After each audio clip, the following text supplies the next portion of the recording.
देव की जय। श्री रामचंद्र भगवान की जय। श्री पंचमुखी हनुमान जी महाराज की जय। सिद्ध रामदेव जी महाराज की जय। चारों धाम की जय। सत सनातन धर्म की जय। ओम नमः पार्वती पते। हर हर महादेव हर।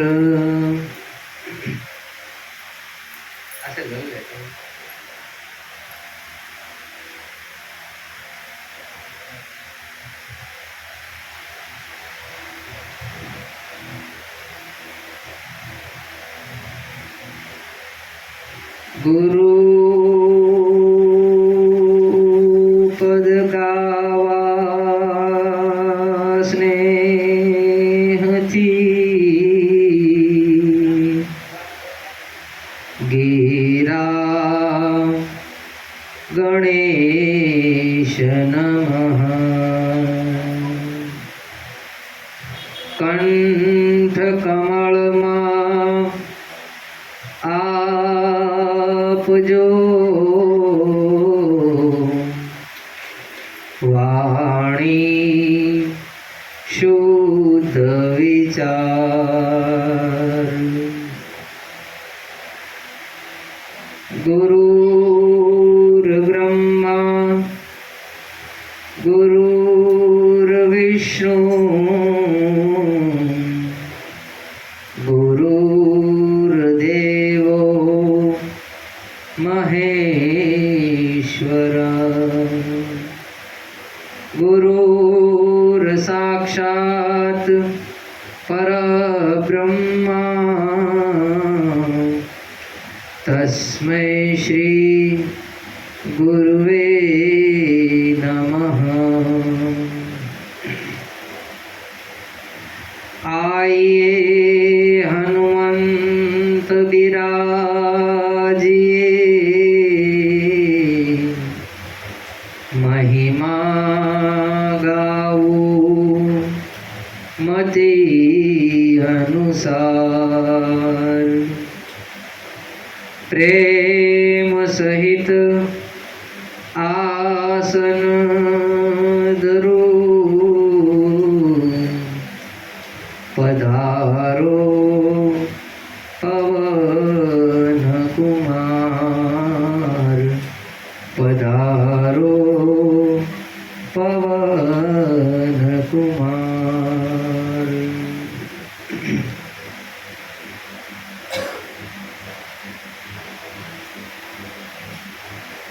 राम रण छोड़ने राम देव। तीनों एक स्वरूप। श्री लाल कहे भावे भजो। नहीं दूजो राम कोई और। बोलिए श्री रामदेव जी महाराज की जय। एक सरस मजानी बाबा रामदेवजीની ધૂન લઈ અને આપણે આજે આ છઠ્ઠા ભાગની શરૂઆત કરી। છઠ્ઠો દિવસ તો બધા તાળી પાડી અને બાબા રામદેવજીનું આપણે ધ્યાન ધરી અને ધૂન લેવાની છે।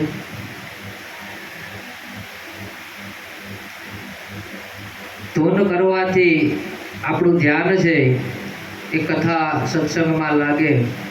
એટલા માટે શરૂઆતમાં પરમાત્માના દિવ્ય ચરિત્રના ગુણગાન કરવામાં આવે છે, જેથી આપણું મન જ્યાં બહાર ભટકતું હોય ત્યાંથી પરમાત્માના સ્વરૂપમાં સમાય. ઓ રામદેવ સુધ રામદેવ, ભક્તોના ભેરુ બાબા જય રામદેવ. ઓ રામદેવ સુધ રામદેવ, ભક્તોના ભેરુ બાબા જય રામદેવ. ઓ રામદેવ ધણી રામદેવ, ઓ રામદેવ ધણી રામદેવ, ભક્તોના ભેરુ બાબા જય રામદેવ. ગુરુ રામદેવ સદગુરુ રામદેવ, ગુરુ રામદેવ સદગુરુ રામદેવ, ગતરે ગંગામાં મારો રામદેવ, ગતરે ગંગામાં મારો રામદેવ. સગુણ રામદેવ નિર્ગુણ રામદેવ, સગુણ રામદેવ નિર્ગુણ રામદેવ, કરતા અકર્તા તું હી રામદેવ, કરતા અકર્તા તું હી રામદેવ. નામ રામદેવ ધ્યાન રામદેવ, નામ રામદેવ ધ્યાન રામદેવ, સતીઓના શ્યામ બાબા તું હી રામદેવ, સતીઓના શ્યામ બાબા તું હી રામદેવ. જ્યોત રામદેવ જ્યોતિ રામદેવ, જ્યોત રામદેવ જ્યોતિ રામદેવ, આદિ અનાદિ તું હી રામદેવ, આદિ અનાદિ તું હી રામદેવ.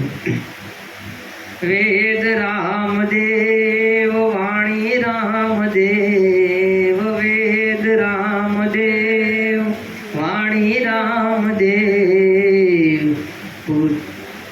પુરાણ પુરાણમાં મારો રામદેવ, પુરાણ પુરાણમાં મારો રામદેવ. શ્રદ્ધા રામદેવ વિશ્વાસ રામદેવ, શ્રદ્ધા રામદેવ વિશ્વાસ રામદેવ, ભાવ ભરોસામાં મારો રામદેવ, ભાવ ભરોસામાં મારો રામદેવ. જપ રામદેવ તપ રામદેવ, જપ રામદેવ તપ રામદેવ, આરત નાદમાં મારો રામદેવ, આરત નાદમાં મારો રામદેવ. બીજ રામદેવ નિજ રામદેવ, બીજ રામદેવ નિજ રામદેવ, પંચ તત્વમાં તું હી રામદેવ, પંચ તત્વમાં તું હી રામદેવ. ઓ રામદેવ, ઓ રામદેવ, ઓ રામદેવ. બોલે શ્રી રામદેવજી મહારાજ કી.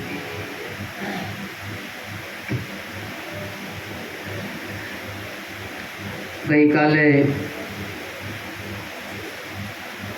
બાબા રામદેવજીની દેગ અને દરજીનો પ્રસંગ વિશે આપણે ચર્ચા કરી. હવે ધીરે ધીરે બાબા રામદેવજીની લીલાઓ શરૂ થાય છે. પરમાત્મા ચમત્કાર નથી કરતા, પણ લીલા કરે છે. આપણને ચમત્કાર લાગે છે. માટે પરમાત્મા લીલા કરે છે. ધીરે ધીરે સમય જાતો જાય છે અને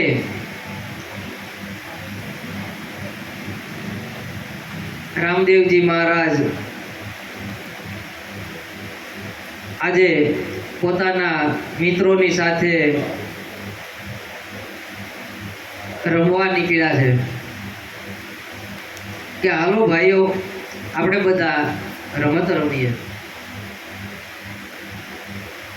ત્યારે બાબા રામદેવજી જેમ જેમ છોકરા મોટા થતા જાય એમ, એટલે પછી પેલા ઘરમાં રમતા હોય, પછી ઘરની બહાર જવા લાગે. એમ રામદેવજી મહારાજ હવે પોતાના મિત્રો સાથે, સખાઓ સાથે હવે બહાર રમવા જવા લાગ્યા છે કે રાજને દ્વારેથી રમવા નીકળ્યા રામદેવ. રાજને દ્વારેથી રમવા નીકળ્યા રામદેવ. રમવા નીકળ્યા રામદેવ, ભેળભાઈ છે વીરમદેવ. રાજને દ્વારેથી રમવા નીકળ્યા રામદેવ. રાજને દ્વારેથી રમવા નીકળ્યા રામદેવ. તો બાબા રામદેવજી પોતાના મિત્રો સાથે રમી રહ્યા છે. આ બાજુ એક લાખા વણઝારા નામનો વણઝારો પોતાની કોઠું ભરી અને આવે છે. તો લાખા વણઝારો કોણ છે, કેવો હતો? આ લાખા વણઝારાને બાપાએ કેમ પરચો આપ્યો એનો આપણે વિસ્તારથી સમજણ લઈએ કે દિલ્હીપતિ પૃથ્વીરાજજી જુદા પડ્યા પછી પૂરણજી નામના ચૌહાણે અજમેર પર ચડાઈ કરી અને વાગડની ભૂમિમાં દદરેડ નામના ગામને વસાવ્યું. એ ભૂમિ ખારા પાટવાળી હોવાથી ખેડા વિનાની રહેતી, તેથી ત્યાં નકરો જંગલ વિસ્તાર જ હતો. ત્યાં બીજું કાંઈ પાકે નહીં, બીજું શું હોય? આ વગડાની નિર્જળ ભૂમિમાં ના જંગલમાં આ ગોરખનાથનો ધૂણો હતો.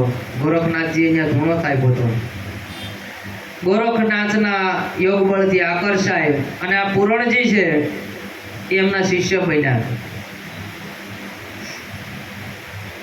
ગોરખનાથજી ચૌહાણ રાજાઓના ગુરુ થયા. ગોરખનાથજીની આજ્ઞાથી પૂરણજીના પૌત્ર સાંભરસેને એક નગર વસાવ્યું. એનું નામ સાંભરગઢ રાખ્યું.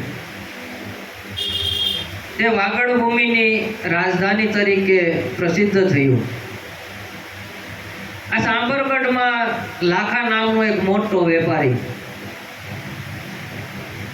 આ લાખો આજુબાજુના ગામના લોકો એને લખી શેઠ કે લખેશ્વરી કે લખો લખપતિ કે લખો 25 પોટી આવા નામથી લોકો એને બોલાવતા. અને આ લાખા પાસે રાજનું મોદીખાનું પણ એની પાસે હતું. લાખાને ત્યાં ધન સંપત્તિના ઢગલા હોવા છતાં એ સ્વભાવમાં લોભી હતો. માણસ પાસે જેમ જેમ ધન વધતું જાય ને એમ લોભ વધતો જાય. ધન બહુ સારી વસ્તુ નથી. મુકેશ અંબાણી અત્યારે ભલે અબજોપતિ છે, પણ ધર્મ કાર્યમાં એનો પૈસો નથી વપરાણો. દીકરા દીકરીના લગ્નમાં કરોડો ખર્ચા છે. એક ખાલી ઓલી બાઈને બોલાવી તા એને 70 કરોડ રૂપિયા ખાલી ગાવાના આપ્યા. વિચાર કરો. અને વિદેશથી બાઈ આવી અને એને 70 કરોડ રૂપિયા ખાલી ગાવાના આપ્યા. હવે 70 કરોડ આપણા દેશના યુવાનો એને ગરીબ માણસોની સહાય કરી હોય તો એની નામના કેટલી થાય?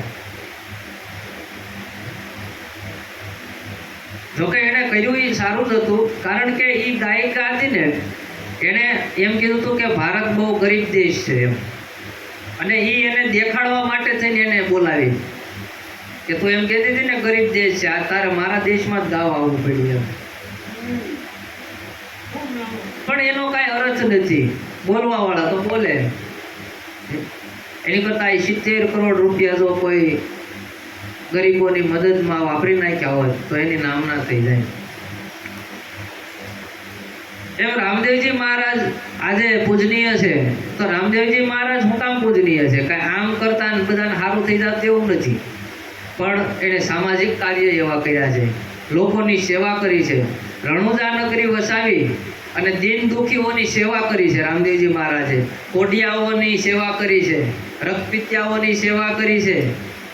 એને રણુજા કાંઈ એને રાજ કરવા માટે નથી વસાવ્યું, પણ એ મહેલમાં બધાને આવી રીતે સેવા કરતા, અને સેવા થકી રામદેવજી મહારાજ પીરત્વ પદને પામ્યા છે. એટલે આ લાખાનો લોભ બહુ વધતો ગયો ધીરે ધીરે, જેમ જેમ પૈસો આવતો ગયો. એટલે લાખાને ત્યાં ધન સંપત્તિના ઢગલે ઢગલા થવા માંડ્યા. એને મન તો એમ જ હતું કે પૈસો મારો પરમેશ્વર ને હું પૈસાનો દાસ. પૈસાને જ પરમેશ્વર સમજતો. કોઈ દિવસ વાર તહેવારે પરબે ક્યાંય દેવસ્થાનમાં ન જાય, ક્યાંય તીર્થોમાં ન જાય. સાધુ બ્રાહ્મણ, અભ્યાગત, ભિક્ષુક કે અપંગ ગમે તેવા આવે પણ એનું હૃદય પીગળે નહીં. ક્યાંય દાન દક્ષિણા દેવી એવું કાંઈ નહીં, એવું કાંઈ હોય નહીં એમ કહી દે. આવો લાખો હતો. બધા તેને ત્યાંથી નિરાશ થઈને પાછા જતા. કહેવાય છે કે આપણા આંગળેથી કોઈ નિરાશ થઈને ન જવું જોઈએ, પણ આ લાખાને ત્યાંથી બધાએ નિરાશા લઈને જતા. એના દિલમાં સહેજ દયાનો છાંટો નહીં. ગમે તે રીતે છળ કપટ કરી, જૂઠ દગો કરીને પણ પૈસા કેમ ભેગા થાય ને, બસ એ જ એનું લક્ષ્ય હતું. ગમે ત્યાંથી પૈસા ભેગા થવાનું, પછી કોઈને હિત થતું હોય કે અહિત થતું હોય એને એની યારે કાંઈ લેના દેના નહોતા. છળ કપટ દગા. અત્યારે વેપારીઓ પણ ઘણું આવું બધું શીખ્યા છે. તમે દુકાને વસ્તુ લેવા જાઓ એટલે તમને એમ કે આ માલ મુંબઈનો છે ને ભાવનગરમાં તમને ક્યાંય ન મળે, આવા વખાણ કરે ખોટા. તમને જો ભાવનગરમાં ક્યાંય મળે તો હું પટલામાં આપી દઉં ને આમ કરું ને. એ વેપારની બોલી છે એવી. ગમે એમ કરી અને માણસને કેમ આપી દેવું, કેમ પકડાઈ દેવું, આવા એના ધંધા. તોલ માપના ખોટા કાટલાથી ઓછું તોલતો અને મન ફાવે એટલા ભાવ લે, અને એની મીઠી મધુર ભાષા આપતી વખતે ઘડીકમાં પાછો ફેરવી નાખે. હું તો આમ કહેતો હતો. તમે અમુક વેપારી ત્યાં જાઓ પછી વાંકમાં ન આવે, તરત પાછો ફરી જાય એમ કરીને. જાણે કોઈની સાથે કાંઈ સંબંધ જ નથી એવી કર્કશ ભાષાએ વાપરી નાખતો. આ લાખાની ધુમાક ભરી વર્તણૂક અને આ કાવા દાવાથી આ પ્રજા બધી ત્રાસી ગઈ. પણ જીવન નિર્વાહ માટે લોકો શું કરે? આ લાખા સિવાય કોઈ ત્યાં વેપારી હતું નહીં. આપણું ગામ હોય, હવે એમાં એક વેપારી હોય, કરિયાણાની દુકાન હોય, હવે એની સિવાય બીજો હોય ને તો આપણે લીધા વગર કાંઈ છૂટકો છે? લેવું જ પડે. ગમે એવું બોલતો હોય, ગમે એવું કરતો હોય, પણ આપણે તો આપણા જીવન જરૂરિયાત માટે જે કાંઈ કરવું પડે એની પાસે જવું જ પડે. એમ એ સમયમાં લાખાની આવી ધાક હતી, આવી ગમે એવી મન ફાવે એવી વૃત્તિ વાપરતો.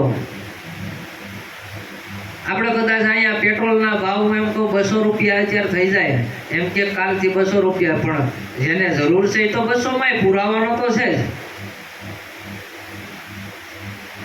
પણ એની આતડી દુભાય.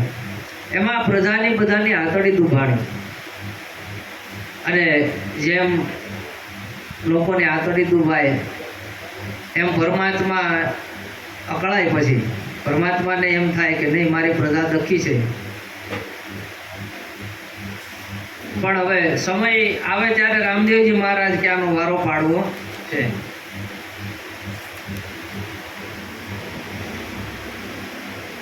એટલે લાખાનું તો આવું દિવસે દિવસે વધતું ગયું. એકવાર આ લાખો વણજારો સાકરની પોઠો ભરી અને આ પોકરણગઢની સીમમાં આવ્યો. નમતો પોર હતો, લીલી હરિયાળી ભૂમિમાં ગાયો છૂટી છવાઈ ચરતી હતી. ગાયો ચારવા આવેલા ગોવાળો સાથે રામદેવજી અને એમના મિત્રો બધા રમત રમતા હતા. ત્યાંથી લાખો પોટ ભરીને ત્યાંથી નીકળ્યો. આગળથી તો એ નીકળી ગયો હતો દાણ ચોરી ને લઈ. આગળ કોઈ પૂછ્યું હોય છે કે આમાં શું છે, તો કે આમાં તો મીઠો ભર્યો, મીઠો હજી સાકર, પણ ખોટું બોલ્યો, કારણ કે દાણ દેવું પડે. પેલા આપણે આ કથાને આવી રીતે લેશું, પણ એનો આધ્યાત્મિક અર્થ આપણે સમજવો જોઈએ કે આ લાખો કોણ છે. તો રામદેવજી મહારાજનું ચરિત્ર મને તમને સમજાય. એટલે જ્યાંથી આ લાખો વણજારો પોઠું લઈને નીકળ્યો છે, આ પોટ તરફ રામદેવજી મહારાજની નજર ગઈ રમતા રમતા. રામદેવજી મહારાજની બધા ઉપર નજર છે, પણ આપણને એમ છે કે આપણે આમ કોઈ જોતું જ નથી. આપણે ખોટા પૈસા કોકના લઈને પછી રૂમ બંધ કરીને પૈસા ગણતા હોય, આપણે એમ કે કોઈ નથી ભાળતું, પણ આપણો દ્રષ્ટા એક છે, એ બધું જોવે છે. એને બધી ખબર છે કે આ શું કરે છે, ક્યાં જાય છે. માણસને એમ થાય કે મેં આ ખોટું કામ કરી નાખ્યું, કોઈ ભાળતું નથી, પણ ભગવાન છે એ આપણો દ્રષ્ટા છે. એને બધી ખબર છે આને કોણે શું કર્યું છે. અને જ્યારે અંત સમયે આપણો નજીક આવે ને, ત્યારે એ આપણને દેખાડે ચોપડા ખોલી, જો ભાઈ. એટલે રામદેવજી મહારાજ રમતા રમતા ભાળી ગયા છે કે હા, હવે આવ્યો છે મારો દીકરો. એટલે રામદેવજી મહારાજ રમતા રમતા પોઠ પાસે આવ્યા. હે ભાઈ, આ તમારી પોઠમાં શું ભર્યું છે? એમ રામદેવજી મહારાજે પૂછ્યું. એટલે લાખો કે જો આને સાચું કહીશ તો મારે કર દેવો પડશે. એટલે લાખો ખોટું બોલ્યો કે આમાં મીઠો ભર્યો, મીઠો એટલે કે મીઠું છે.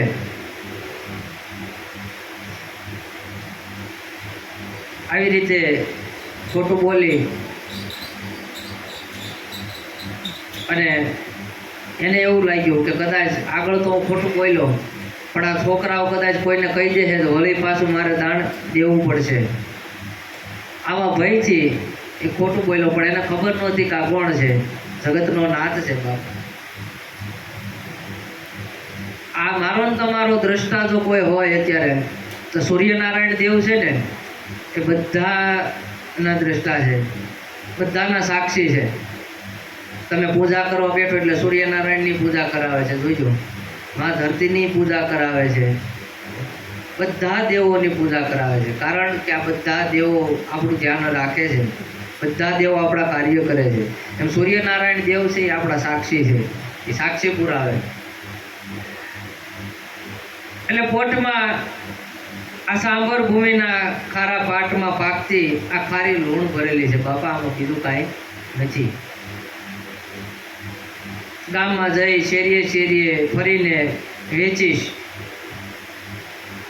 અને લાખાએ કીધું. લાખાની જૂઠી વાણીથી રામદેવજી તો સમજી ગયા. એટલે રામદેવજી મહારાજ બોલ્યા કે ભલે ભાઈ, જેવો તારો ભાવ. જેવું તે કીધું એવું તને અર્પણ. ઓલાએ ખોલીને કાંઈ જોયું ને શું છે એમ. આગળ ગયો છે લાખો કે ભાઈ સાકર લેવી સાકર લેવી. એટલે જ્યાં ગામના લોકો 2-4 જણા આવ્યા છે કે ભાઈ સાકર ચખાડો તો ખરી, અમારે લેવી છે. એટલે લાખાએ આમ કરીને આપ્યું, ભાઈ લ્યો ચાખો. અને બધા માંડ્યા મોઢામાં નાખીને ફૂંકવા. એટલે આ તો લૂણ છે, આ તો મીઠું છે. લાખો કે હોય નહીં, તમે ચાખો. લાખાએ ચાખ્યું છે અને ખારું ધૂધવા જેવું મોઢું થઈ ગયું એનું. અને નાઈન્યાને પોક મૂકીને રોવા માંડ્યો છે. અરે રે આ શું થઈ ગયું, હું તો આ મીઠી સાકર લઈને આવ્યો હતો. અરે માંડ્યો રોવા, હું તો બરબાદ થઈ ગયો ને આમ થઈ ગયો. જ્યારે માણસની માથે પડે ત્યારે ખબર પડે એને. આજે લોકોને એને ધૂચ્યા હતા બધાને. સમય આવે, દહકો બધાનો હોય, પણ દસકો 10 વર્ષનો જ હોય. એ 10 વર્ષમાં તમારે જે કમાણી કરવી હોય ને એ કરી લેવાની છૂટ. પછી જેવી કમાણી તમે કરી હોય એવું પછી તમારું આગળનું જીવન હાલે. એ દસકો હોય ત્યારે આપણે જે આપણું ભજન, જે કાંઈ આપણું સત્કર્મ કરવા હોય એ કરી લેવાના. દહકો આપણું બધાને ભગવાન દહકો આપે. એટલે એ દહકામાં કામ કરી લેવાનું. એટલે રામદેવજી મહારાજ તો અંતર્યામી હતા. માંડ્યો પોક મૂકીને રોવા, હું તો બરબાદ થઈ ગયો ને આમ થઈ ગયો ને. એટલે 2-4 માણસો એવા વડીલે હોય ત્યાં. દયા તો બધાને આવે, આવું ક્યારેક થાય એટલે. એટલે 2 વડીલો એની પાસે આવ્યા કે ભાઈ કેમ રોવે છો? તો કે જોવો ને હું આ સાકર લઈને આવ્યો હતો અને આ મીઠું કેમ થઈ ગયું એનું મને ખબર ન રહી. તો કે તું આવ્યો ત્યારે તને કોઈ મળ્યું હતું? એવું 2 જણાએ પૂછ્યું એને. ડાયા માણસો હોય એમ કે ભાઈ તમે આવ્યા ત્યારે રસ્તામાં કોઈ તમને મળ્યું હતું? કોઈ કાંઈ તમને કીધું હતું? ત્યારે લાખો કે એક હતો ખરી, એણે મને પૂછ્યું તે કે ભાઈ તારી પોઠમાં શું ભર્યું છે? એક નાનો એવો છોકરો મને મળ્યો અને રાજાના કુંવર જેવો મને લાગ્યો. એટલે મેં દાણ ચોરીની બીકે મેં એને કીધું કે ભાઈ આમાં મીઠું ભર્યું છે બાપા, આમાં બીજું કાંઈ છે નહીં. એટલે દાણ ચોરીની બીકથી મેં એને ખોટું કીધું. અરે તું સાચું બોલી ગયો હોત હે તો અત્યારે તું ન્યાલ થઈ ગયો હોત. તને જે મળ્યો એ અખિલ બ્રહ્માંડનો માલિક રામદેવજી મહારાજ તને ભેટી ગયો બાપ. તને ખબર ન રહી. લાખો કે ઓહો, રામદેવજી મહારાજની મેં વાત તો સાંભળી છે. આ કોણ છે રામદેવજી મહારાજ? મને તમે જરાક વિસ્તારથી કહો. એટલે 2 જણાએ કીધું કે ભાઈ જે હોય તે, પણ તું અત્યારે ને અત્યારે ત્યાં રાજમહેલમાં જા અને ઝટ પોગી અને પોતાની તારી ભૂલની ક્ષમા માગી લે, પગમાં પડી જા. અનેક લોકોને એણે તાર્યા છે, અનેક લોકોનો ઉદ્ધાર કર્યો છે.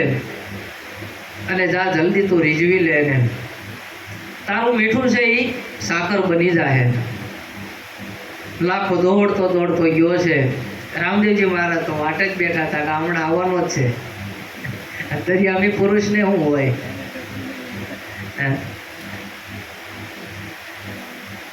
એકવાર મેં એવું સાંભળ્યું છે કે સ્વામિનારાયણ ભગવાન આવું સત્સંગ કરતા હતા.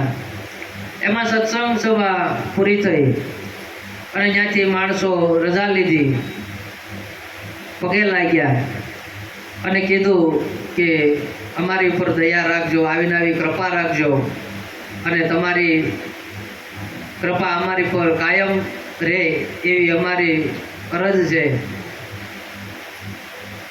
એટલે સ્વામિનારાયણ ભગવાન એને સામું કીધું કે ભાઈ અમારી ઉપર કૃપા રાખજો, અમારી ઉપર આવીને આવી અમી દ્રષ્ટિ રાખજો. આવડા નીકળી ગયા ત્યાંથી અડધે પહોંચ્યા ત્યાં એક જણાને વિચાર આવ્યો કે ભાઈ આપણે તો એને કીધું કે અમારી ઉપર કૃપા રાખજો, અમારી ઉપર દયા દ્રષ્ટિ રાખજો, પણ ભગવાને કેમ આપણને એમ કીધું? એટલે પાછા આવ્યા. ભગવાનને તો ખબર જ હોય બધી, તો વાટ જોઈને જ બેઠા હતા ઢોલિયા ઉપર. આવો આવો ભગત આવો. કેમ પાછા આવ્યા?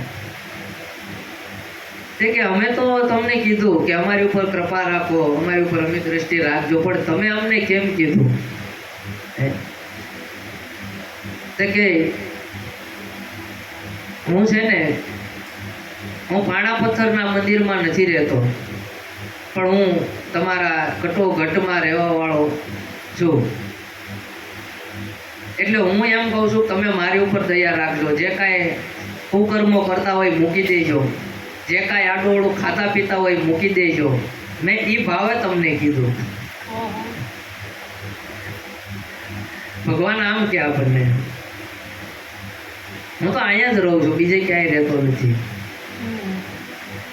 એટલે રામદેવજી મહારાજ તો બેઠા જ હતા વાટ જોઈને, હમણાં આવવાનો છે, પગમાં પડી ગયો છે, માફી માંગી છે, અને ભગવાન તો કૃપા કરવા જ બેઠા છે.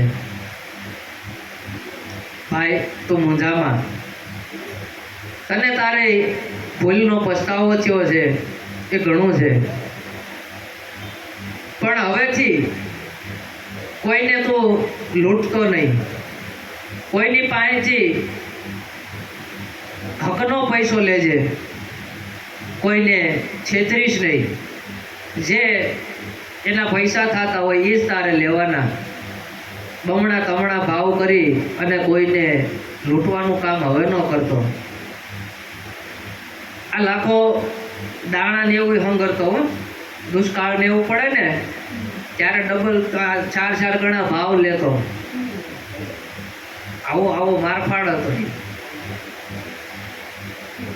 પણ ભગવાન તો આવા લોકોની શાન ઠેકાણે લાવે. અને અવતાર પુરુષને આપણે લગભગ નથી ઓળખી શકતા. અવતાર થાય જ છે, નજર કરીએ ને ગમે ત્યાં. અત્યારે જો અવતાર પુરુષ કોઈ ગણતા હોય કે ન ગણતા હોય, પણ આપણા પ્રધાનમંત્રી નરેન્દ્ર મોદી સાહેબ એક અવતારી પુરુષ જેવું જીવન કહેવાય.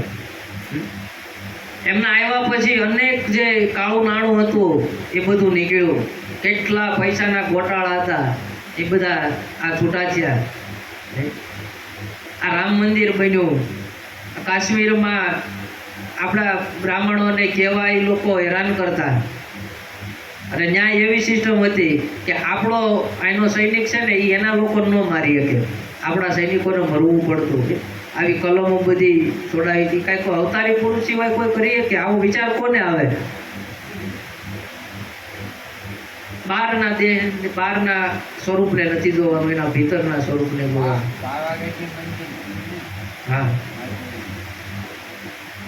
પોતે સંસાર નથી ભોગ્યો, લગ્ન કર્યા છતાં 2 માણા નોખા રહે છે. તમે જોઈજો, સંસાર નથી ભોગ્યો. નગર એને શું ફેર પડે? હાલો પીએમ છે, ખાઈ પી લઈ જલસા ન કરે. આ 70 વર્ષ આપણો દેશ આટલો બધો પાછળ રહ્યો છે, અને આ વિદેશના લોકો હવે એને પૂછીને કાર્ય કરે છે કે અમારા દેશમાં અમે શું કરીએ. તો આ કોઈ અવતારી પુરુષથી કાંઈ કમ થોડું કહેવાય? ભલે જે વેશમાં હોય તે, એવું કાંઈ નથી કે પિતાંબર પહેર્યું હોય ને આમ 4 ગુદા હોય ને શંખ ચક્ર પદ્મ ગદા હાથમાં હોય, એવું નથી. અવતાર ગમે એમાં પેન્ટ શર્ટમાંય થાય. તમે સમાજ કાર્ય, સમાજના હિત માટે ગમે તે કરો તો એ એક સત્કર્મ છે, અને તમારી ભીતર એ અવતરણ જ થયું કહેવાય. આ રામદેવજી રામાયણ વાંચું છું તો આમાં મારા હિત માટે જ હું વાંચું છું, એવું નથી. જોકે મારું ચિત્ત શુદ્ધ થાય એટલે હું વાંચું છું, પણ આમાં અનેક લોકો આ સાંભળી અને કાંઈક એમાં 5% જો ફેર પડતો હોય તો મારો પરમાર્થ થાય. માટે રામદેવજી મહારાજે લાખાને ક્ષમા આપી છે. લાખાને કીધું કે હવે નીતિથી વેપાર ધંધો કરજે, હું તને ધાર્યા કરતા પણ તને હવાયું આપીશ, પણ નીતિથી કામ ધંધો કરજે, ખોટું કરતો નહીં, બમણા તમણા ભાવ લઈ અને વેપાર ધંધો નહીં કરતો, મારા ઉપર એક દીવાની જ્યોત જેટલો વિશ્વાસ રાખજે. અને લાખાનું તો હૃદય પરિવર્તન થઈ ગયું ત્યાંથી.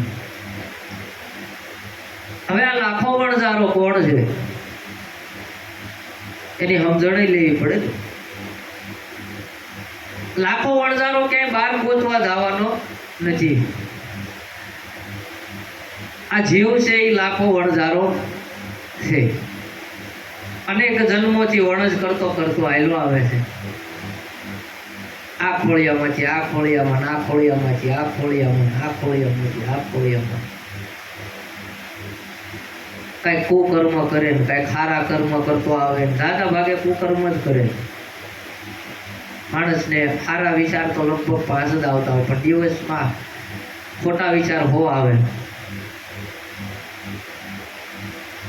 એટલે આ જીવ છે એ લાખો વણઝારો છે.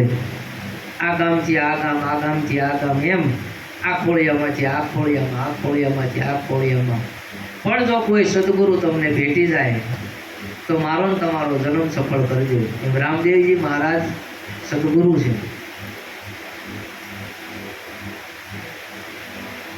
રામદેવજી મહારાજ ભેટી ગયા છે. આપણે જ્યારે દાન દેવાનો સમય આવે ત્યારે આપણે ખોટું બોલીએ છીએ. આપણે એમ કહીએ કે ભાઈ 5 મિનિટ ભજન સત્સંગમાં આવજો ને, એટલે અહીંયા દાણ ચોરી આવે. અમારે બાબલો જોવાનું વાહે વેન કરે છે. તમે જાઓ ને સત્સંગમાં, હમણાં પાછળ આવશું. આ દાણ ચોરી છે. સાચી કમાણી આ છે. ભજન સત્સંગ સાચી કમાણી આ છે. અને શ્રેષ્ઠમાં શ્રેષ્ઠ જો કીધું હોય ને તો એ સેવા છે. તમે સેવા કરો ને ગમે ત્યાં, તો એ સત્સંગ કરતા પણ વિશેષ છે. કૃષ્ણ ભગવાને પતરાવાળા હું કામ ઉપાડ્યા? જગતને બોધ આપ્યો છે કે હું ભગવાન હોવા છતાં છેલ્લી ક્વોલિટીની સેવા એને લીધી હાથમાં. આપણે કઈ વાળી ના બોલા. ક્યાંક લગ્ન પ્રસંગ હગાવાલા હોય તો ઇન્ચટ મારી નાકા મારતા હોય. એ કરે છે ભાઈ, એ બધા કર્યા કરશે.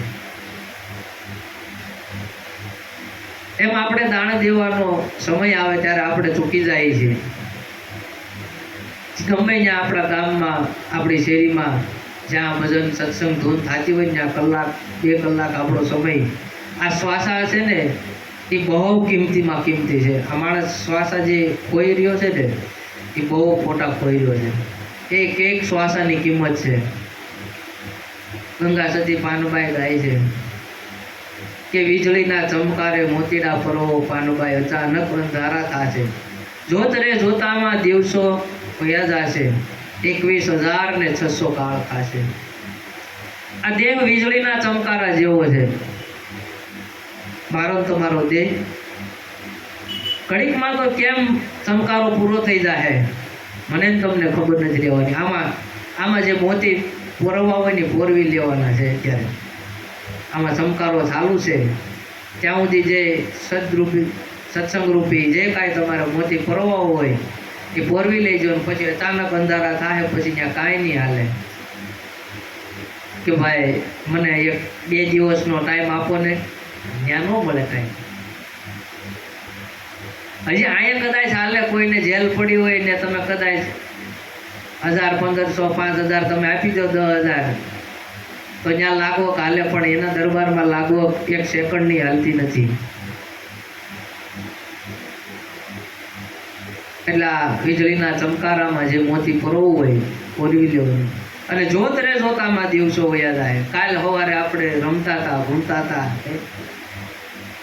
એ લખોટી રમતા હતા. અમે તો આ ઉકડામાં ઓલી આ બાકસની પટ્ટીઓ ગોતવા જતા. હજી ઘણું યાદ આવે આ બધી, કેવો આનંદ હતો. અને આ ક્યાં દિવસો વયા ગયા અને આ બધી ભાંજણમાં આપણે પડી ગયા. દિવસ જાતા કાંઈ વાર નથી લાગતી. 21,600 આ કાળના મુખમાં જાય છે. 21,600 એ શ્વાસા છે. હું તમે 24 કલાકમાં 21,600 શ્વાસા જઈ જોઈ છે.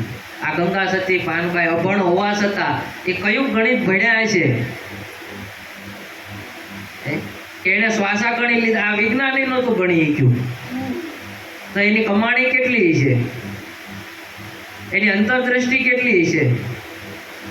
આમ તો એની આગળ નથી લાગ્યું. આત્મજ્ઞાની ગંગા સતી પાનભાઈ, આવું એનું આગળ આત્મજ્ઞાની શબ્દ લાગે.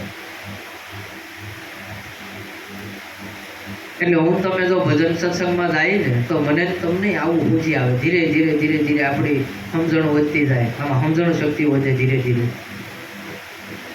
21,600 આખા 24 કલાકના આપણે શ્વાસ એમના કાળના મુખમાં વહી જાય છે. શું કામ? કે આપણે કાંઈક કોકની નિંદા કુચલી કરવામાં વયા જાય, કાંઈક મારી તારી કરવામાં વયા જાય, કાંઈક નહીં વાતો કરવાની કરી નાખી, કાંઈક રમતમાં વયા જાય. પણ એ શ્વાસા જો ભજન સત્સંગમાં કે સમરણમાં લાગી જાય 24 કલાક સમરણ ચાલુ રાખો, તમે તાર તમારા ઘરનું કામ કર્યા કરો, લેતા જઈએ હરિના નામ ને કરતા જઈએ ઘરના કામ. ઘરનું કામે કરતા જાય, નામે લેતા જાય, બે કામ થાય. લાખો વણજારો આ દાણ દેવાનો વારો આવે. દાણ શું છે કે ભજન સત્સંગમાં ન જવું, કોઈ દિન દુખીની સેવા તો ન કરવી તો વાત અલગ ગઈ, પણ એની પાસે ખાલી બેહીને તમે એમ કહો ને ભાઈ હું જાતો નહીં, તોય 50% એનું દર્દ સારું થઈ જાય. તો આ એક સેવા છે. થોડુંક ગમે ત્યાં દાન આપણે કરવું, 5 પૈસાનું આપણે જે કાંઈ કમાણી કરીએ, એવું કીધું છે કે 10% આપણે દાન કરવું જોઈએ. પણ ન કરીએ કે તો કાંઈ નહીં, પણ હું એમ કહું 1% તો આપણે દાન કરીએ. અને દાનય તે પાત્રતા જોઈને કરવું, જ્યાં હોય ત્યાં દાન કરવાય નહીં બેસી જવાનું. કૃષ્ણ ભગવાન ના પાડે છે કોઈ પણને આપો, પણ એની પાત્રતા જોવાની કે આ લાયક છે કે નહીં દાન દેવાને. મારે એકવાર થયું હતું એવું, એક જણો મને કે મારી ઉંમર લગભગ ત્યારે 12-13 વર્ષની છે, એટલે મહિલા કોલેજ પાસે ડોન ચોક છે, અને ત્યાં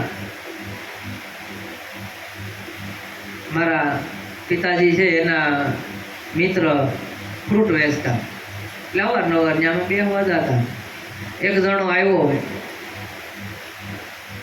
ને હું કંઈક દુકાને કંઈક વસ્તુ લેવા ગયો હતો, એટલે મારી પાસે આવ્યો ભાળી. મને કે મારું એક કામ કરશો? મેં કીધું બોલો ને ભાઈ.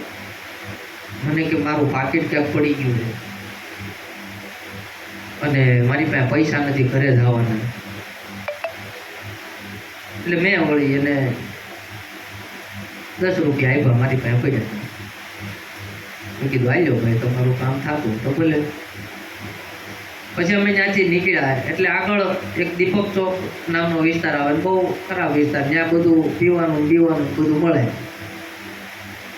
એટલે અમે બરોબર ત્યાંથી નીકળ્યા, એ ત્યાંથી કોથળી લઈને નીકળ્યો. એટલે પાત્રતા જોઈને દાન કરવું. આવું થાય. આપણે તો દયા આવી, પણ હવે શું કરવું, થઈ ગયું. એટલે ગમે ત્યાં આપણે દાન દેવું, કોઈ દિન દુખીની મદદ કરવી, પણ પાત્રતા જોઈને કરવી. હા, પેલા આપણા ભાઈ છે, આપણા ઘરના છે, આપણી બેન દીકરીઓ છે, પહેલાં એની મદદ કરજો, ભાણેજરૂની મદદ કરજો, અને પછી પરમાત્માએ જો શક્તિ આપી હોય તો દરેકની મદદ કરજો. લાખાને દાણ દેવાનો સમય આવ્યો નથી દીધો, એટલે એને ભગવાનને આ શિક્ષા આપી. ત્યારે આપણને બધું બહુ મીઠું લાગે, હાકર જેવું લાગે. આપણે જ્યારે 2 નંબરી ધંધા કરતા હોય ને પૈસા આપતા હોય એટલે આપણને બધું મીઠું લાગે. અને પછી એ કારે જો રેડ પડી હોય, એ મીઠું ખારું ધૂધવા જેવું થઈ જાય. રામદેવજી મહારાજ આ સમજાવે છે કાંઈ હાકરનું કાંઈ મીઠું એમ ન થઈ જાય, પણ અચાનક તમારો વણાકો વળી જાય. ઘણા નથી કરોડપતિ થયા હોય ને પછી પાછા રોડ ઉપર તાત્કાલિક આવી જાય, એ હાકરનું મીઠું થઈ ગયું ભાઈ, તારા કુકર્મો તને નડ્યા.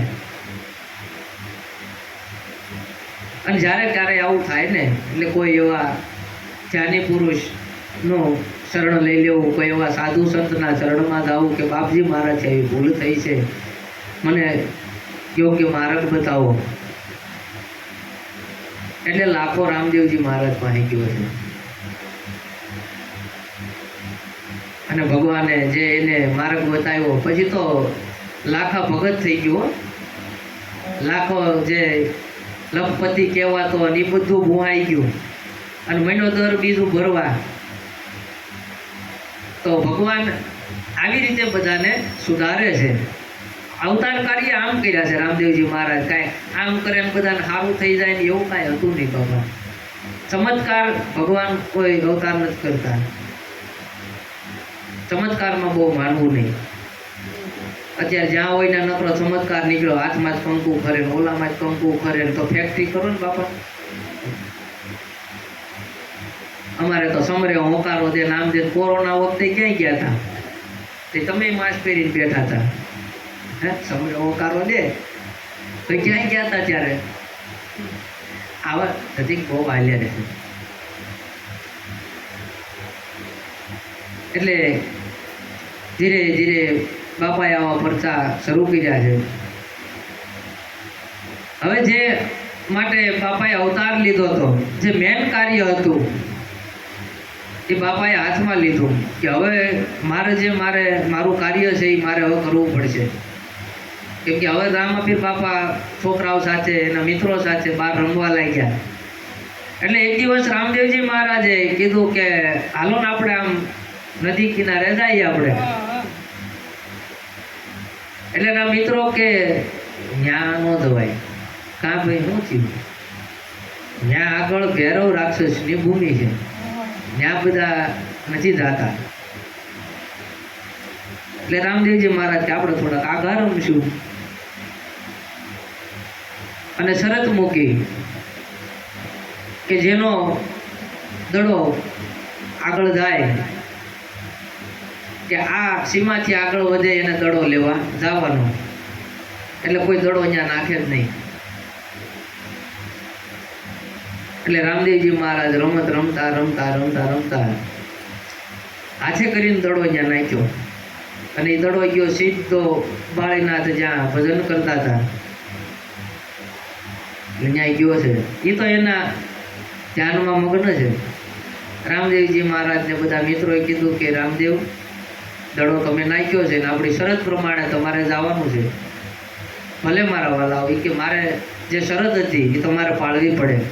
હું જાઉં છું દડો લેવા. આ ગેડી દડાની રમત ચાલુ કરી. રામદેવજી મહારાજ ગયા છે સફરા નદીના કિનારે. ત્યાં બાબા બાળનાથ બેઠા છે સમાધિમાં, ભાળી ગયા. એટલે રામદેવજી મહારાજે અવાજ કર્યો કે એ મહાત્મા મારો દડો અહીં ક્યાંક આવ્યો છે, તમે જોયો છે? બાળનાથ પોતાના ધ્યાનમાંથી પરવરી અને કીધું કે છોકરા તું કોણ છો? અહીંયા હું કામ આવ્યો છું? તને ખબર નથી કે આ ભેરવાની ભૂમિ છે? અહીંયા 12 ગામ સુધી આ ભેરવાએ ક્યાંય પશુ પક્ષી કે કાંઈ માણસ રહેવા નથી દીધો ને આ જમીન ઉજળ થઈ ગઈ છે. એ જે હોય પણ તમે મને મારો દડો આપી દો એટલે હું મારા રસ્તે હાલતો થાઉં. રામદેવજી મહારાજે અટ લીધી છે. ધીરે ધીરે ધીરે ધીરે બાપાએ વાત કરી કે મને દડો આપો એટલે હું હાલતો થઈ જાઉં. બાબા બાળનાથ કે પણ આ ભૂમિમાં કોઈ આવતું નથી, આ નોખી ન હોય એનો કોક આવી ગયો છે.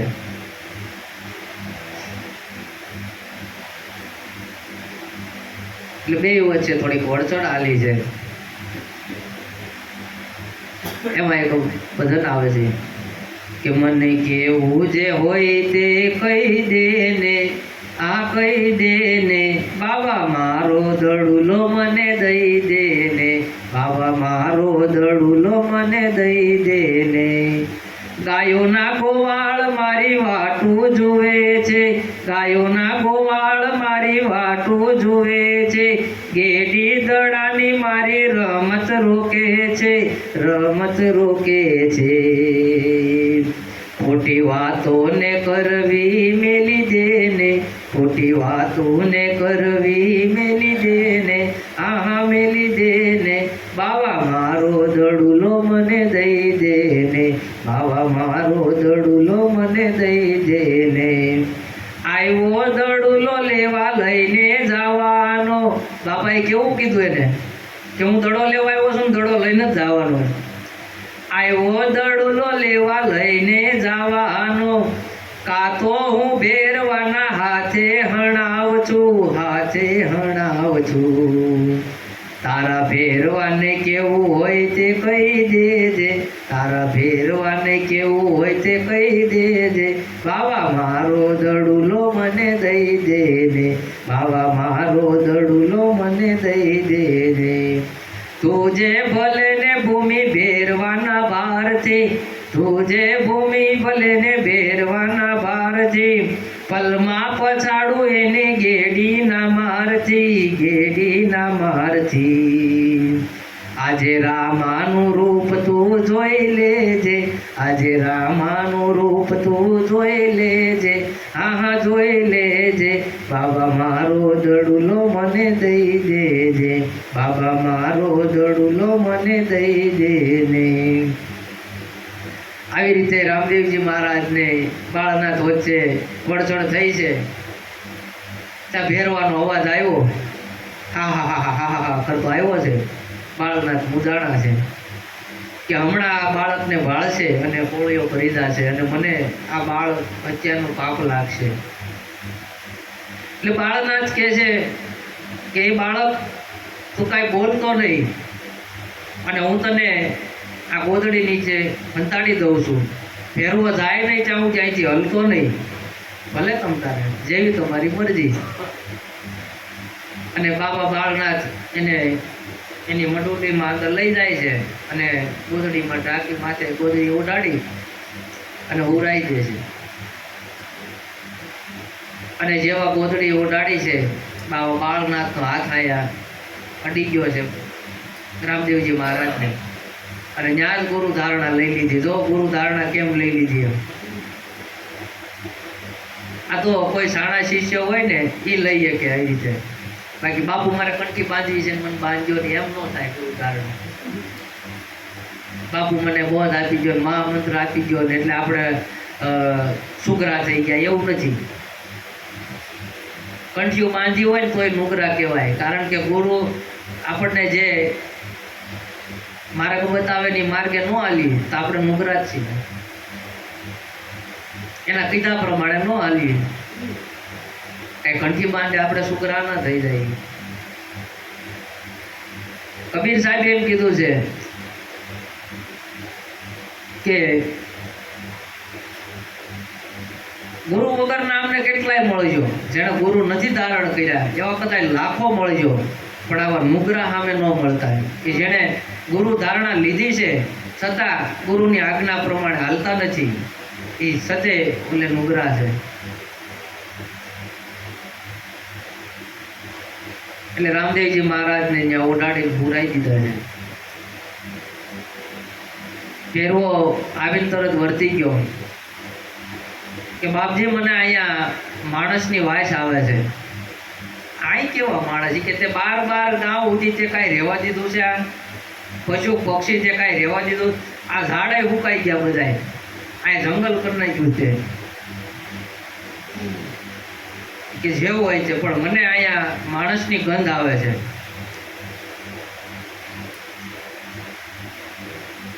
હવે આ ભેરવો રાક્ષસ કોણ છે કે વર્તમાનમાં ભેરવો રાક્ષસ એમના નતો બન્યો, એની માથે એવી વીતી હતી. ભેરવો રાક્ષસ એટલે આપણી જેવો સીધો સાધો માણસ જ હતો. કાંઈ એને શિંગડા નીકળ્યા હતા, દાંત મોટા મોટા હતા ને એવું નથી, આખ્યાનમાં બતાવે એવું કાંઈ નથી. હે કે મોટી મોટી આંખ્યું હતી, લાલ સોળ આંખ્યું ને મોટી જટાવું રાખતો ને એવું નહોતું. પણ એની હારે એવું સમાજે એવું કર્યું હતું. આપણે આમાંથી કોઈ હોય ને એની હારે એવું ઉચ્ચ થયું હોય ને તો ગમે એ માણસ ભેરવો થઈ જાય હો. કોઈની હારે એવી વિધિ હોય, કોઈ એવા દુઃખી થયા હોય, પછી એને આમ ભૂખ આવી જાય કે મારે હવે ગમે એ થાય, હવે મારે આ જગતારે લડી લેવું છે. એમાં પોખરણથી 18 કિલોમીટર લંબા ગામ છે અને ત્યાંથી 16 કિલોમીટર ઉત્તર દિશામાં ડુંગરાળ જમીન છે અને ત્યાં સાથલમેર નામનું એક ગામ હતું. આ ગામમાં બનિયા નામની જાતિ, એ જાતિનું નામ બનિયા, અને આમ એને ભૂતળા કહેતા, ભૂતળા નાચ કહેવાય. એ નાચનું નામ હતું, ભૂતળા તરીકે ઓળખાતા. ભૂતળા જાતિના સાહુકાર ત્યાં બધા રહેતા હતા. આ બનિયા જાતિમાં એક ભેરવ ભૂતળાનું મકાન, એનું નામ તો પહેલેથી ભેરવ જ હતું. અને આ ઘરમાં ભેરવ, એની પત્ની, એનો દીકરો, એક એની બેન હતી. બહુ સરસ એનું પરિવાર વ્યવસ્થિત હાલતો હતો. અને એની બેનનું નામ કુનની હતું. આ ભેરવાની બેન બહુ સુંદર અને સુશીલ હતી. એક દિવસ આ ભેરવો કાંઈ વ્યાપારના કામથી બહાર ગયો અને અમુક ત્યાંના જે એવા રાજા મહારાજા કોઈ હતા એ બાજુના, એણે આ કુનની ઉપર ખરાબ દ્રષ્ટિ કરી અને એમની કાળું મચ મોઢું કર્યું છે આ બધા રાજાઓએ. અને ગામ ને પછી ભેગું કર્યું છે આ દીકરીએ કે મને આમાં ન્યાય અપાવો. એટલે ગામના બધા ભેગા તો થયા. ભેરવ એના કામમાંથી પરવારીને પાછો આવ્યો, વ્યાપાર કામમાંથી બહાર ગયો હતો ને સાંજે આવ્યો એટલે બધાએ મીટિંગ કરી અને એને ખબર પડીને બહુ દુઃખી થયો આ ભેરવ રાક્ષસ કે ભાઈ આવું બન્યું છે, બનાવો. એટલે ભેરવાએ બધાને કીધું કે ભાઈ આમાં બધા મારી મદદ કરો. પણ હવે ત્યાં કોઈ, આ તો બધા નાના નાના માણસો હતા કે આપણે આમાં શું કરી શકીએ, હવે જે થયું એ જાતું કરી ગયો. પણ આ તો એની યાર બનાવ બન્યો હોય એ કેમ જાતું કરી શકે? આપણે કહી શકીએ કે ભાઈ જાતું કરી દે ને આપણું, પણ એમ કાંઈ થોડું જાતું કોઈ એ ભૂલી શકે? ન ભૂલી શકે. પોતાની ઉપર વીતે ત્યારે ખબર પડે. એકવાર એવું થયું હતું, એક શેઠનો જુવાન જોત દીકરો મરણ પથારીએ પડ્યો અને મોટી પોક મૂકી છે કે મારો એકનો એક દીકરો, ને હવે હું શું કરીશ, ને હું તો લૂંટાઈ ગયો ને મારું આખું કોળું વિખાઈ ગયું ને હું તો હવે ક્યાં જાઉં, શું કરું? એવામાં એક સંત ત્યાંથી નીકળ્યા કે ભાઈ કેમ રોવે છો? તો કે જોન મારો એકનો એક દીકરો વયો ગયો છે, હવે હું શું કરું, હું જીવીને શું કરું, મારે મરી જવું છે. એટલે સંતે એને થોડો ઉપદેશ આપ્યો કે ભાઈ આજ નહીં તો કાલ બધાને આ દુનિયા છોડીને જવાનું જ છે. આ કાળ ઉપર કોઈનો વિજય થયો નથી, થવાનો નથી. આત્મા અમર છે. તારો દીકરો મર્યો નથી પણ એનું ખોળિયું આઝાદ છૂટ્યું છે, એવો એને બોધ આપ્યો. આત્મા અમર છે ને આમ છે ને તેમ છે ને ઢીકણું પૂછડું ને એવું બધું કહી દીધું. એટલે ઓલાને થોડુંક મનમાં બેસી ગયું, એ શાંત થઈ ગયો. થોડોક ટાઈમ ગયો ને એ સંત રોતા હતા અને ત્યાંથી આ શેઠ નીકળ્યા. એ શેઠની સંતની બકરી મરી ગયેલી. એટલે શેઠે પૂછ્યું કે તમે કેમ રોવો છો? તમે જ મને તેથી ઉપદેશ આપતા હતા કે આત્મા તો અમર છે ને આમ છે ને તેમ છે ને તેમ, તમે ઘણો મને ઉપદેશ આપ્યો હતો. ત્યારે એ સંતે એવું કીધું કે એ દીકરો તારો હતો ને બકરી મારી હતી, હું ન રોઉં એમ પોતાની ઉપર વીતે ને ત્યારે માણસને ખબર પડે. બધાનો ઉપદેશ જેવો સારો લાગે હે, અહીં બેઠા બેઠા બોલવું સારું લાગે હો, પણ જ્યારે આપણે ઉપર વીતે ને ત્યારે ખબર પડે. આ ઘણા આ વ્યાસપીઠ ઉપર ને મંડ્યા બધા જેમ તેમ બોલવા, હે કંઈક 5 શબ્દ આવડી ગયા હોય, 5 ક્યાંક ચોપડી ભણી આવ્યા હોય, ક્યાંક કબીર સાહેબના પુસ્તકમાંથી લઈ આવ્યા હોય ને ક્યાંક રામાયણમાંથી ગોતી આવ્યા હોય ને, પણ જેને અનુભવ જેનો હોય ને, જેને અનુભવ લીધો હોય એને પછી કાંઈ ફેર ન પડે. એ કહીએ કે એ છૂટીએ કે એને જ હક છે, બાકી કહેવાનો હક નથી. હું માવો ખાતો હોય ને તમને હું ન કહીએ કે માવો બંધ કરજે, પહેલાં મારે બંધ કરવો પડે, પછી હું બીજાને કહી શકું. એમ પહેલાં મારે મારા જીવનમાં ફેરફાર કરવો પડે, અને તો જ આ હક છે. વ્યાસપીઠ ઉપર બેઠું, વ્યાસપીઠ એ કાંઈ જેવી તેવી વસ્તુ નથી. અત્યારે જેન તેન બધા મંડ્યા છે મન ફાવે એમ બોલાવા. એટલે આ ભેરવાને બધાએ કીધું કે ભાઈ જાવા દે ને, આપણે નાના માણસો શું કરવાના. હવે એને રાતે ઊંઘ નથી આવતી અને બધું ઘર બહાર મૂકીને ભાગ્યો છે કે મારે આનો બદલો તો લેવો છે ગમે એમ થાય. અને પછી એ ભેરવ એ બનિયામાંથી આવો રાક્ષસ જેવો થઈ ગયો, એની વૃત્તિ રાક્ષસ જેવી થઈ ગઈ. માણસ આવી રીતે રાક્ષસ બને છે. અને વેરના ભાવમાં જેને તેને મારવા લાગ્યો, જેને તેને ઉડાડવા લાગ્યો, મન ફાવે એવું વર્તન કરવા લાગ્યો. કારણ કે ક્રોધ છે ને એમાં બુદ્ધિ આપણી કામ ન કરે. માટે સંતો ક્રોધ કરવાની ના પાડે છે. ગમે એવું થયું હોય ને આપણા ઘરમાં ક્રોધ નહીં કરવાનો. એક સવારમાં તો ખાસ નહીં. સવારમાં ક્રોધ કરો ને એટલે આખો દિવસ આપણો ખરાબ જાય. એક જમવા બેસતી વખતે ક્રોધ નહીં કરવાનો, અને એક રાત્રે સૂતી વખતે ક્યારેય ક્રોધ નહીં કરવો. એટલે આ ભૈરવ છે એને એના ચિત્તની અંદર રાક્ષસ વૃત્તિ પછી જાગી.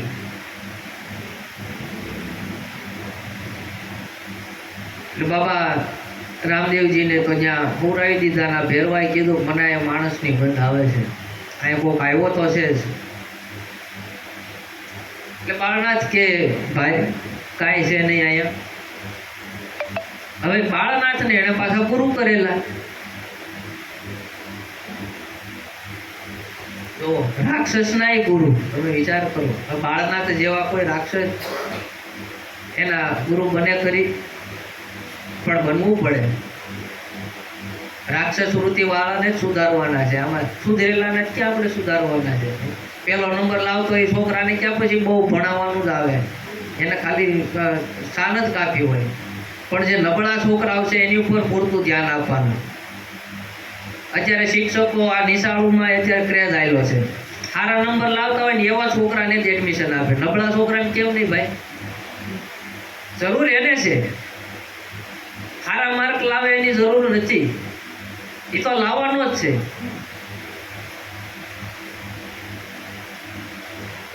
એક અમારે હતા એક જાય છે સ્કૂલમાં પટાવાળામાં. એ સ્કૂલનું નામ બહુ મોટું છે, આ ભાવનગરમાં છે. આપણે હવે વરસ આવે ને એટલે ચોપડો કાઢે કે આમાં નબળા કેટલા છે એમ. કારણ કે એનું સ્કૂલનું નામ નીચું દેખાય ને, એટલે સારા જે માર્ક વાળા હોય ને 80% ઉપરના હોય ને એવાને જ રાખે ને ઓલાને પછી કાઢી મૂકે છે. આવા ધંધા હાલે છે અત્યારે સ્કૂલોમાં. પ્રાઇવેટ સ્કૂલો વાળા આવા ધંધા આવી રહ્યા છે. જરૂર ખરેખર જે નબળા નથી ભણી શકતા, જેને નથી ખ્યાલ, એને તમે ભણાવો. એટલે પરમાત્માને પછી ધીરે આવા કામ થવા મળે ને એટલે અવતાર લેવો પડે. આ મોદી સાહેબે પછી એટલે નથી કાઢ્યું કે અમુક ટકા 25 જણા તમારે આમાં લેવા પડશે પ્રાઇવેટ સ્કૂલોમાં. આરટીના ફોર્મ એટલે નીકળ્યા. નાનો વર્ગ ક્યારે ભણાવી કે નથી.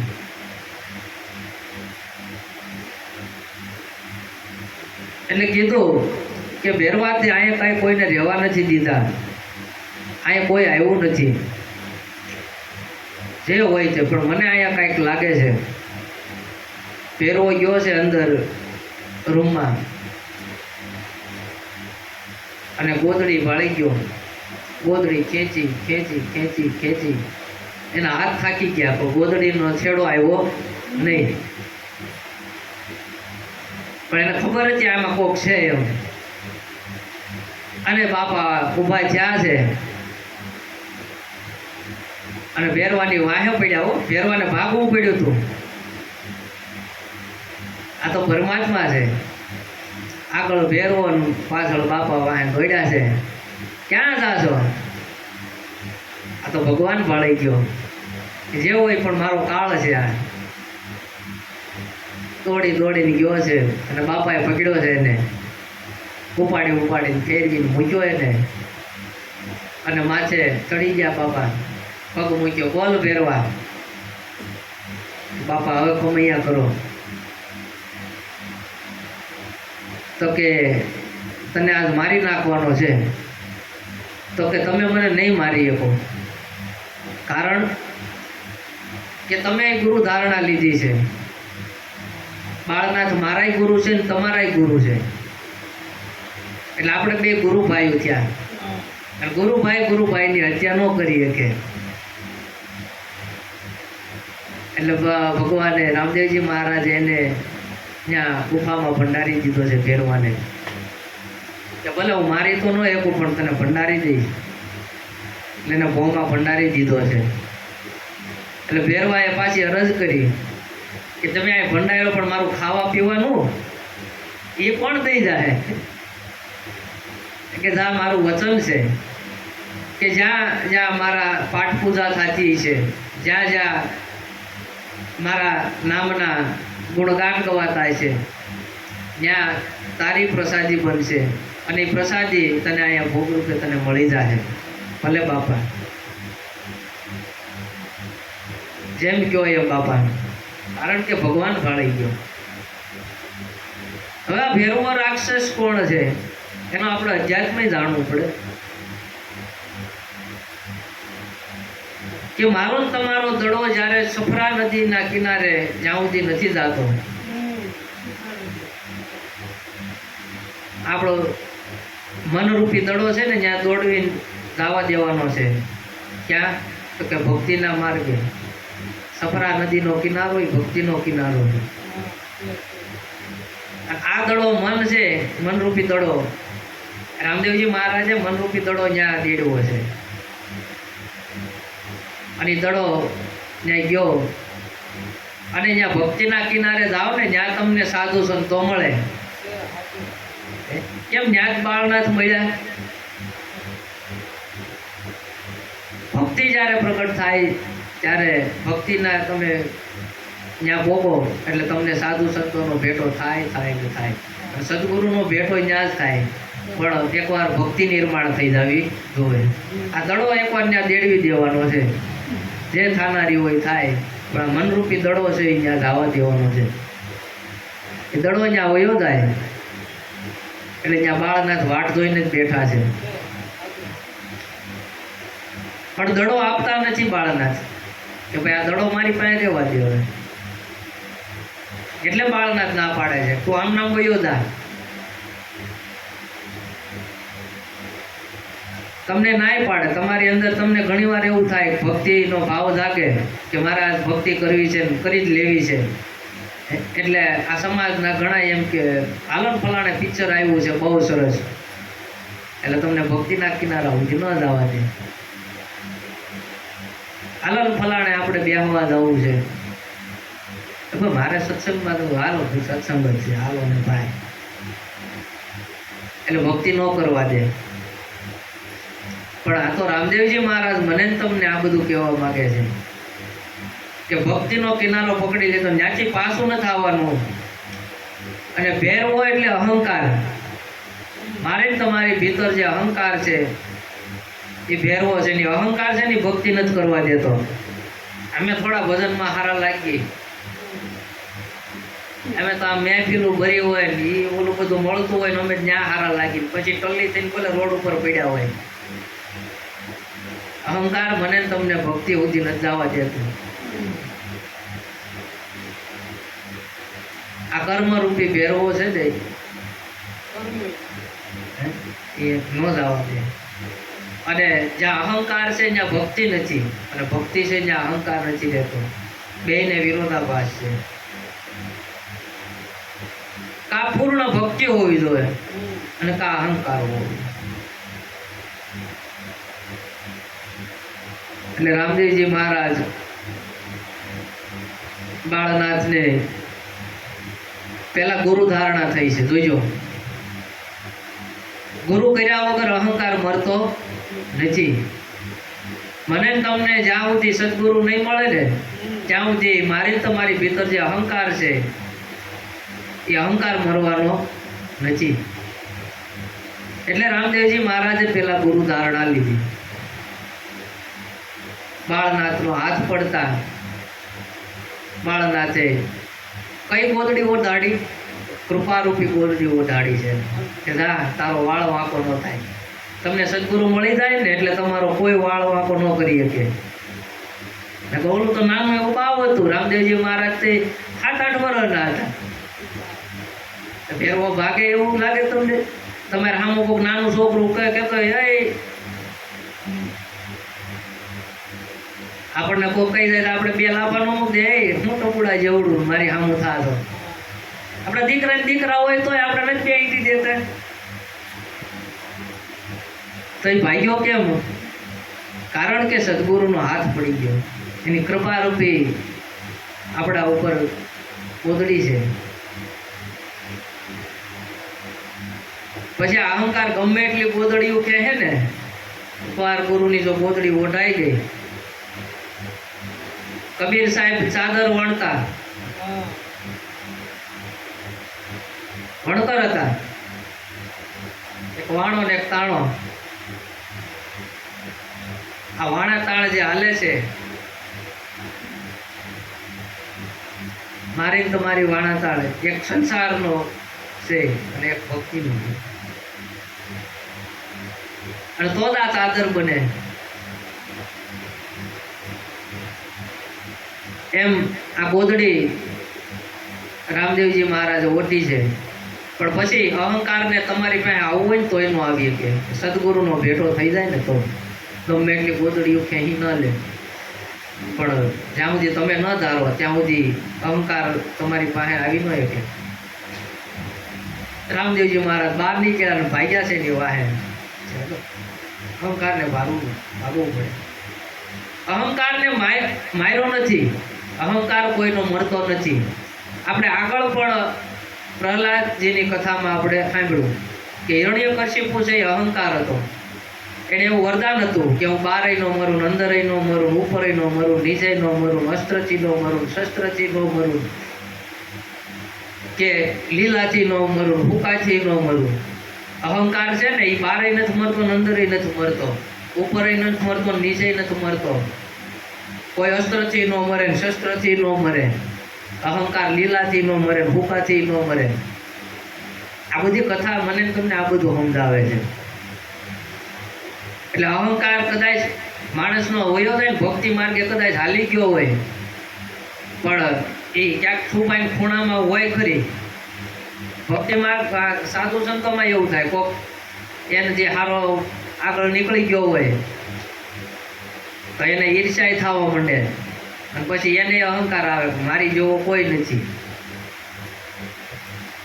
કાંઈક 5 જ્ઞાન વધી ગયું હોય, કાંઈક 5 ચોપડી ભણી ગયા હોય તો એને અહંકાર આવે. પેલા શરૂઆતમાં તો ભક્તિ જામી ગઈ હોય, પછી અહંકાર જાગે. હા, ખરેખર જાગે. એટલે ગમે એવું તમને જ્ઞાન મળ્યું હોય, ગમે એવું હોય ને, પણ બાળક થઈને રહેવાનું ગુરુ શરણમાં કે મને કાંઈ આમાં આવડતું નથી. હું જે કાંઈ વાંચું છું, હું જે કાંઈ બોલું છું એ મારા ગુરુદેવની કૃપા છે. અને એ જ આમાં આવીને બોલી રહ્યો છે. આમાં બોલનાર પણ હું નથી. એવું જ્યારે ભાન થઈ જાય એટલે આ ભેરવાને ભંડારી દીધો છે રામદેવજી મહારાજે. અને પછી બાળનાથ પાસે આવ્યા છે કે આ ભેરવાને મેં ભંડારી દીધો છે. ભલે બાપા ભલે.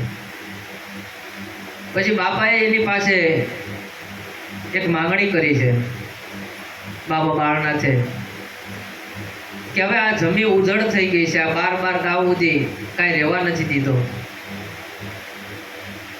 અને અહંકાર વસ્તુ છે ને, આ 12 ગાઉ જમી જે ઉજળ કરી એ મારા ને તમારા શ્વાસાની વાત છે. આપણે બેઠા હોય ને ત્યારે આપણો શ્વાસા છે ને 12 આંગળ હાલતો હોય. કબીર સાહેબ કહે છે કે બેઠત 12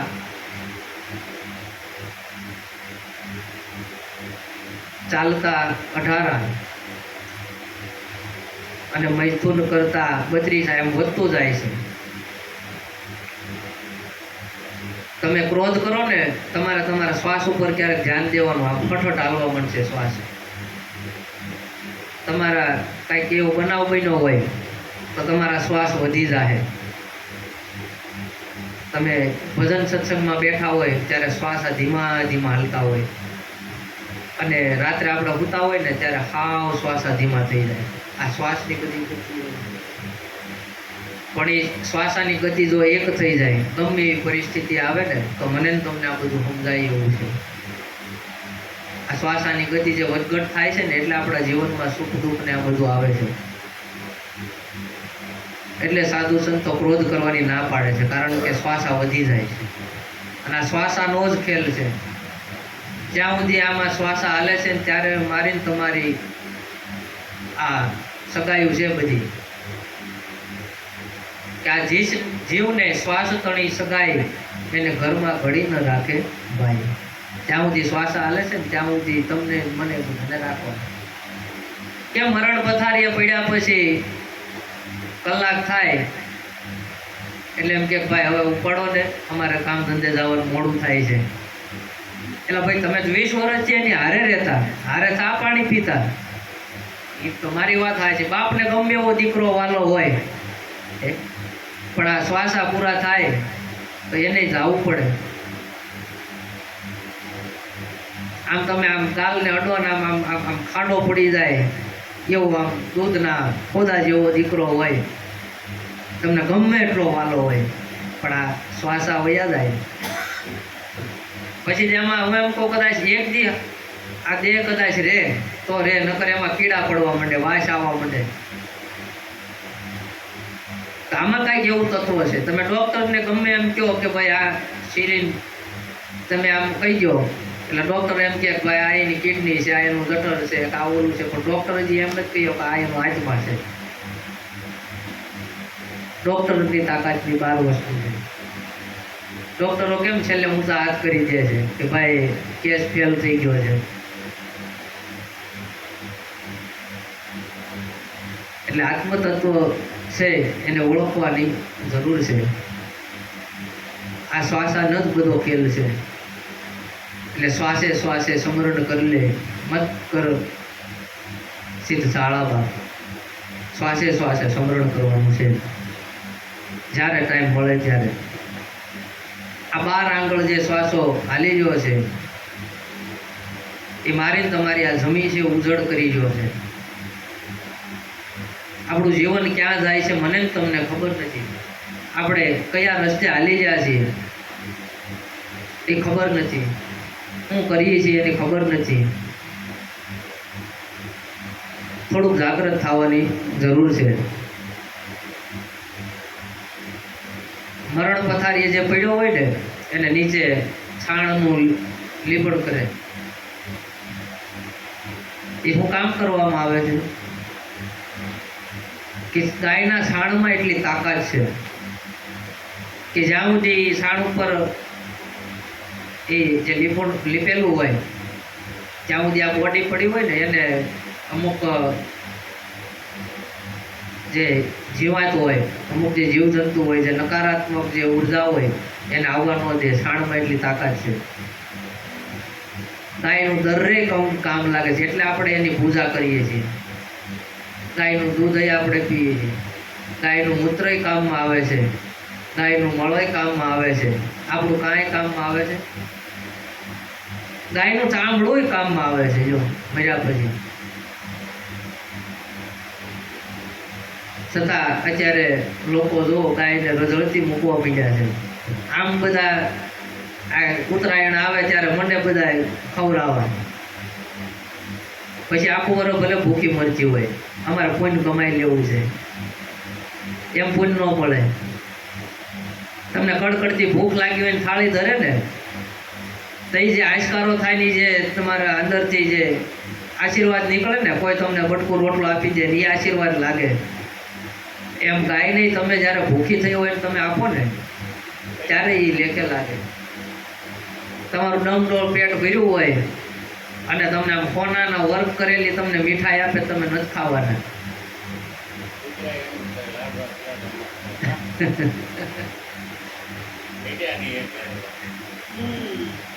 એટલે જ્યાં સુધી મારી તમારી ભીતરનો આ ભૈરવ રાક્ષસ મર્યો નથી, આ અહંકાર મરતો નથી, ત્યાં સુધી ભક્તિ અધૂરી છે આપણી. અને બાબા બાળનાથે એને પ્રાર્થના કરી રામદેવજી મહારાજને કે હવે આ જમીન ઉપર તમે એક નગર વસાવો અને અહીંયા બધું હાલતું ચાલતું કરો કામ, અને તમે મને જે આ ઋણમાંથી મુક્ત કર્યો એટલે આજથી તમે આ નગરનું નામ ઋણીચા રાખજો. રણુજાનું સાચું નામ ઋણીચા છે અને ત્યારથી આ ઋણીચા નગર મળ્યું છે. તો આજના આ રામદેવજી મહારાજના ચરિત્રને આપણે વિરામ તરફ લઈ જઈ અને કાલ પાછા ફરી અહીં ભેગા થાશું. એક નાનું એવું આપણે ભજન લઈ બધાય આપણે તાળી પાડીને બધાય બોલશું. બધાને લગભગ ફાવતું જાય છે, આપણને અત્યારે અવસર મળ્યો છે એટલે. આજે સૌને જય શ્રી કૃષ્ણ, કાલે વેલા આવજો. આજે સૌને જય શ્રી કૃષ્ણ, કાલે વેલા આવજો. હરિગુણ ગાવા હરિરસ પીવા, આવે તેને લાવજો. હરિગુણ ગાવા હરિરસ પીવા, આવે તેને લાવજો. તાળી પાડવાનો અર્થ છે, આપણે ભજન સત્સંગમાં જઈએ ને તાળી પાડવી જોઈએ. શું કામ કે આમાં આપણા તમામ શરીરના જે પોઈન્ટ છે ને એ અહીંયા છે આપણી હથેળીમાં. તમે જેમ તાળી પાડશો ને એ પોઈન્ટનું વાઇબ્રેશન થાય, એક્યુપ્રેશર થાય. અને તાળી પાડો એટલે તમારા રોગ મટી જાય. તમે આપણે જે આજે પાવૈયા જે આવે એને તમે દવાખાને ક્યાંય ભાળો, તાળી પાડે છે, ગમે એમ તાળી તો પાડે. એમ ભજન સત્સંગમાં આપણને એટલે આપ્યું છે બે હાથ, તમે તાળી પાડો ને એટલે તમારા રોગ છે ને ભાગે, એના માટે છે. બાકી પાડો ન પાડો એનાથી ભગવાનને કાંઈ ફેર પડતો નથી. તો આપણું શરીર તંદુરસ્ત રહે. આમાં તમામ પોઈન્ટ છે આપણા શરીરના, તમામ રોગનું નિવારણ આમાં છે. અને આનું વાઇબ્રેશન થાય કે મન મંદિરના ખૂણે ખૂણેથી કચરો કાઢી નાખજો. મન મંદિરના ખૂણે ખૂણેથી કચરો કાઢી નાખજો. અખંડ પ્રેમ તણી જ્યોતિને કાયમ જલતી રાખજો. અખંડ પ્રેમ તણી જ્યોતિને કાયમ જલતી રાખજો. વ્યવહારે પૂરા રહીને પરમાર્થમાં પેસજો. વ્યવહારે પૂરા રહીને પરમાર્થમાં પેસજો. સગળી ફરજો અદા કરીને સત્સંગમાં સૌ આવજો. સગળી ફરજો અદા કરીને સત્સંગમાં સૌ આવજો. આજે સૌને જય શ્રી કૃષ્ણ, કાલે વેલા આવજો. જય શ્રી કૃષ્ણ, કાલે વેલા આવજો. હરતા ફરતા કામો કરતા હૈયે હરિને રાખજો. હરતા ફરતા કામો કરતા હૈયે હરિને રાખજો. માન બડાઈ મૂકી દઈને ઈર્ષા કાઢી નાખજો. માન બડાઈ મૂકી દઈને ઈર્ષા કાઢી નાખજો. કે હૈયે હૈયા ખૂબ મિલાવી હરિનું નામ દીપાવજો. હૈયે હૈયા ખૂબ મિલાવી હરિનું નામ દીપાવજો. ભક્તિ કેરા અમૃત પીને બીજાને પીવરાવજો. ભક્તિ કેરા અમૃત પીને બીજાને પીવરાવજો. આજે સૌને જય શ્રી કૃષ્ણ, કાલે વેલા આવજો. આજે સૌને જય શ્રી કૃષ્ણ, કાલે વેલા આવજો. સૌમાં એક પ્રભુ બિરાજે, સમજી પ્રીતિ બાંધજો. સૌમાં એક જ પ્રભુ બિરાજે, સમજી પ્રીતિ બાંધજો. કહે પ્રીતમ સૌ ભેગી મળીને હરિના ગુણ લગાવજો. કહે પ્રીતમ ભેગા મળીને હરિના ગુણ લગાવજો. આજે સૌને જય શ્રી કૃષ્ણ, કાલે વેલા આવજો. આજે સૌને જય શ્રી કૃષ્ણ, કાલે વેલા આવજો. મન મંદિરના ખૂણે ખૂણેથી કચરો કાઢી નાખજો. મન મંદિરના ખૂણે ખૂણેથી કચરો કાઢી નાખજો. હે આજે સૌને જય શ્રી કૃષ્ણ, કાલે વેલા આવજો. આજે સૌને જય શ્રી કૃષ્ણ, કાલે વેલા આવજો. કે કાલે વેલા આવજો, પાડોશીને સાથે લાવજો. કાલે વેલા આવજો, પાડોશીને સાથે લાવજો. આજે સૌને જય શ્રી કૃષ્ણ, કાલે વેલા આવજો. સદગુરુ દેવ કી જય. કૃષ્ણ કનૈયા લાલ કી જય. રામચંદ્ર ભગવાન કી જય. પંચમુખી હનુમાનજી મહારાજ કી જય. સિદ્ધરામદેવજી મહારાજ કી